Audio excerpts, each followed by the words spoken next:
इस वक्त जो 26वीं जो आइनी तरमीम आई है, हुकूमत ने उसका जवाब ये पेश किया है कि जो जज थे, चीफ जस्टिस साहबान थे, वो सही काम नहीं कर रहे थे, वो सियासी अदम इस्तेकाम पैदा कर रहे थे। बल्कि कुछ जज तो छातियों पे हाथ मार के कहते थे कि अब हमारा लीडर आएगा। अब ये बातें ज़ाहिर सामने आ जाती हैं। अब देखा जाए तो किसी हद तक ये सही भी है। अब जस्टिस मुनीर ने ज़ियाउल हक को नज़रिया जूद के तहत हुकूमत करने का अख्तियार दिया। जस्टिस नुआरुल हक ने एक गलत फैसला किया, 3-4 के तनासब से सज़ा नहीं बनती थी, लेकिन भुट्टो को सज़ा दी गई। साकिब निसार ने एक वज़ीर आज़म को तनख्वाह न देने पर फारिग कर दिया।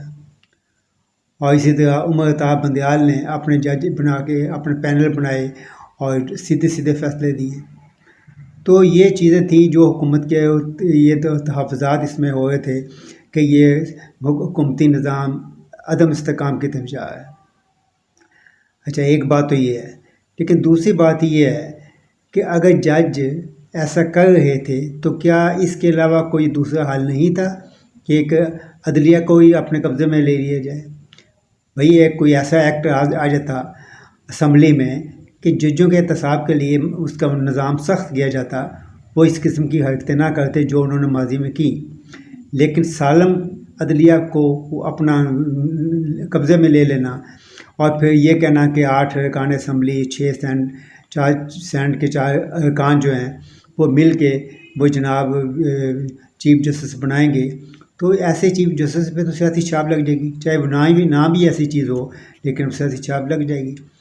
तो इसलिए मैं समझता हूँ कि आप देखें ना, बिलावल भुट्टो के नाना ने ये आइन बनाया, ये क्रेडिट उनका है, लेकिन बिलावल भुट्टो ने इस आइन पे एक ऐसी ज़रब लगाई है कि जिससे बहुत सी आवाज़ें आ रही हैं। मौलाना फजल रहमान ने कहा जी हमने वो अदलिया ख़त्म की है, दान उस काले नाग के दान खट्टे किए हैं।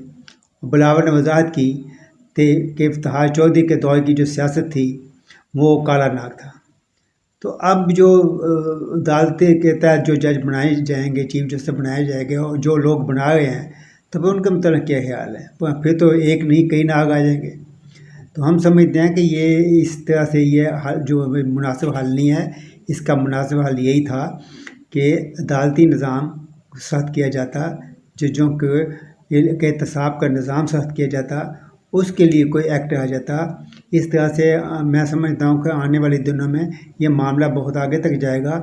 इसमें अदलिया में कोई इस्तेकाम नहीं आएगा, ना हुकूमतों में इस्तेकाम आएगा, बल्कि निज़ाम दहम बहम हो जाएगा।